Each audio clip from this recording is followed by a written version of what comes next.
Hi everyone, I'm Carl Azus and this is CNN Student News. Thank you for taking a vacation from your vacation to check out our latest summer webcast. Today we are focusing on a sensitive and sometimes controversial topic. It's also part of our country's history, from slavery to the civil rights movement. 40 years after Dr. Martin Luther King's death, CNN has launched Black in America. This is a huge project that examines stereotypes and statistics and asks what it means to be black in America today. These special reports investigate health issues like the devastating toll of HIV and AIDS on the African American community. They also explore the progress of black men and women in the professional world and the black middle class. One of the biggest topics that Black in America addresses is education and the disparities between black and white students. Soledad O'Brien visited a school in New York that's working to close that gap. Principal Elijah Hawks of the James Baldwin School in New York City says his school has something most principals only dream about, a 94% graduation rate. The only way one can do this work and do it well is if you believe that a student failing in your class is your responsibility. It's a new public school made up mostly of transfer students and paid for with taxpayer money. The classes are very small, just 17 seniors last year. But what's most surprising, many of the students were failing out before coming here. How bad were your grades? Failed every class. Really? Yeah. So you came here as a failing student. Mm-hmm. What are your grades now? It's like B minus. Your graduation rate is significantly higher than the average graduation rate in a New York City public school, with far fewer students, I'll give you, but much higher. Having your voice heard can equate to passing a class. Almost half the students are African American. A Harvard University study shows black children start falling behind academically by age 3. A separate Harvard study found in urban areas the average black student performs on a level about 4 years below his peers.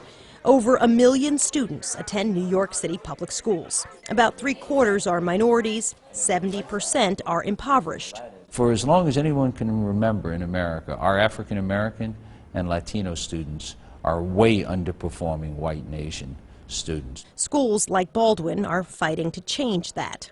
I just thought if I was guided the right way, then I would succeed. The school's success proves size matters. Small schools are just where it's at, where you can sort of delve into what a student is and who that student is and what they're about, and I think that that's our core. I had teachers on my butt, and I like that because I never was used to that, and they helped me change to a better person and got me focused. They realized that we value that they're individuals, and for many of them that's a catalyst for their success here.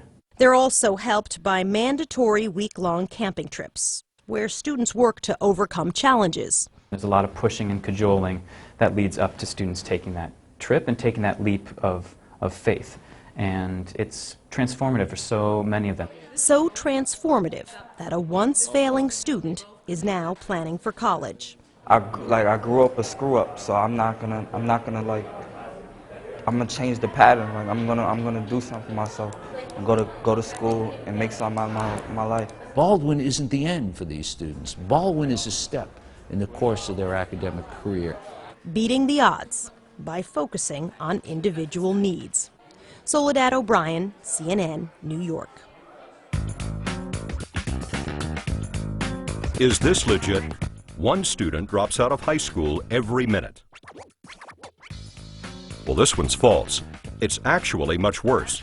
According to America's Promise Alliance, one American student drops out every 26 seconds. That adds up to more than 1 million dropouts a year. Only 70% of all high school students graduate in 4 years. That number drops to 50% for black students. Susan Rosegen reports on a charter school in Chicago that's trying to break that statistic by providing a safe place to learn in a tough part of town. We believe in ourselves, we believe in each other, we believe in our pride, we believe. They're chanting, "We believe," but who are they? I had a real bad attitude towards everybody. I didn't want to talk. I didn't want to do work.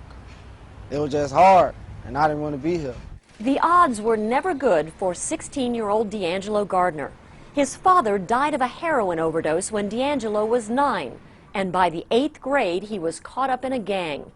D'Angelo was also part of a dire demographic.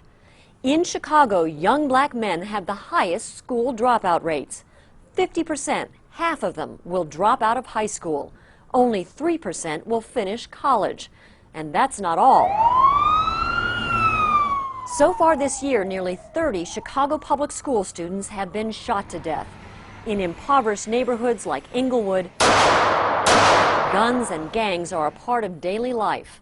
But Urban Prep Academy is a safe haven. We understand.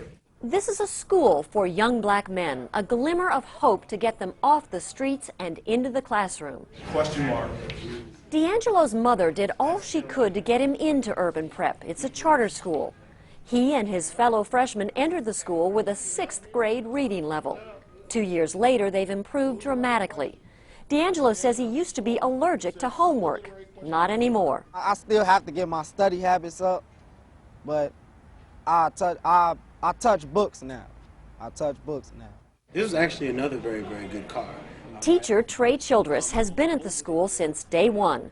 He says at first, D'Angelo and his classmates did not have the skills to think critically. They kind of just wanted to be, sit there and be spoon-fed. Now they want to actively be engaged in discussions. They want to debate each other, and they're really, like I said, performing at a high level as far as their own cognitive abilities. And it's not just academics the students have embraced. They've also accepted their teachers as role models. Sophomore Marlon Marshall knows he's not alone here.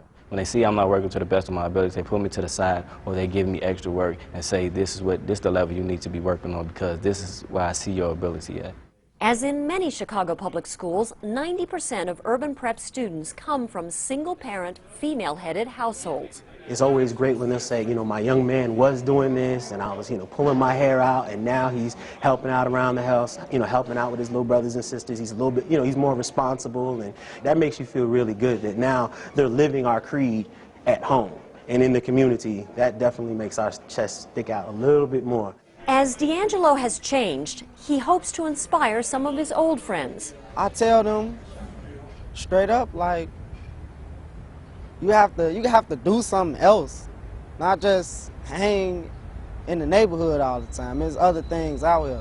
And Marlon says when you hear opportunity knocking, let it in. He refuses to be a stereotype. Young black men cannot graduate from high school or go to college. Young black men are better off in jail. They fall under that statistic because they don't have a motivational push to stop them from doing whatever the things they are doing to get them into that status. And motivation is just what they get at Urban Prep. We believe in each other. We believe in Urban Prep. We believe.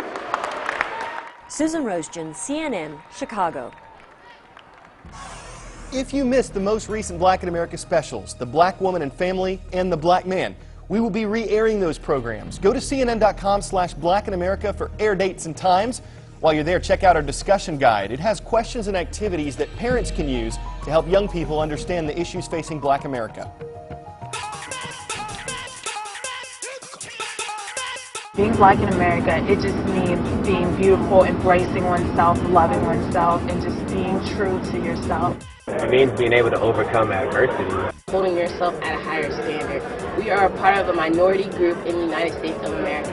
That means we have to work harder, fight harder, and actually hold ourselves at a higher standard and treat ourselves with respect in order to move forward. It's like a famous quote goes, is being a spectator at your own lynching. Not to say that it's all negative, but honestly, being Black in America, you have to locate a pride within yourself that stems from struggle. And that pride can then lead to power, which can then lead to revolution. I think it's time for us as a country to unite and stop talking about Black America and white America and become an American, a country of one. All right, some thoughts there from students at HBCUs, historically black colleges and universities. Earlier this year, CNN traveled to some of the country's most well-known HBCUs and held a campus iReporter contest. Participants were challenged to create their own videos about what it means to be Black in America. The winning entry came from Travers Johnson, a senior at Morehouse College. His iReport examined whether it's a good time to be young and Black in America. You can find his video in the Spotlight section on our homepage, and head to our blog to share your thoughts on today's program, which has reached its end. We've got one more summer webcast to go. We will see you then from CNNStudentNews.com.